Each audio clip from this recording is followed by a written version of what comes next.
संसदेचं पावसाळी अधिवेशन अनिश्चित काळासाठी संस्थगित. लोकसभेत केवळ 19% तर राज्यसभेत 39% कामकाज. एकूण 12 विधेयकं संमत. संसदेच्या अधिवेशनात विरोधकांचा चर्चेला विरोध. मात्र घोषणाबाजी आणि गदारोळ करून व्यत्यय आणण्याची मानसिकता स्पष्ट. संसदीय कामकाज मंत्र्यांची टीका. चर्चा हे लोकशाहीचं मुख्य शस्त्र. मात्र स्वतःचा दुटप्पी चेहरा उघडा पडण्याच्या भीतीनेच विरोधकांनी चर्चेपासून पळ काढला. मुख्यमंत्र्यांचा घणाघात. चालू आर्थिक वर्षात एप्रिल ते जुलै या कालावधीत भारताच्या वस्तूंच्या निर्यातीत 17% दमदार वाढ. केंद्रीय वाणिज्य मंत्रालयाची माहिती.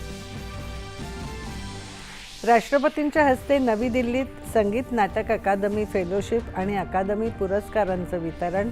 विविध क्षेत्रांमधल्या 115 नामवंत कलाकारांचा सन्मान.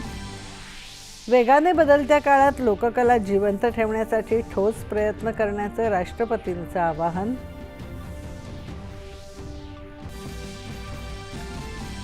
दोन 2029-30 पर्यंत मुंबईतील सर्व उपनगरी गाड्या मेट्रोसारख्याच आकर्षक, स्वच्छ आणि वातानुकूलित असतील.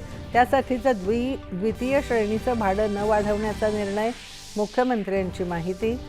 संयुक्त राष्ट्र सुरक्षा परिषदेच्या अहवालात नवी दिल्लीत लाल किल्ल्याजवळ झालेल्या प्राणघातक कार बॉम्बस्फोटासाठी अल कायदा संघटना अधिकृतपणे जबाबदार. आणि राज्यात आत्तापर्यंत सरासरीच्या 98% पाऊस.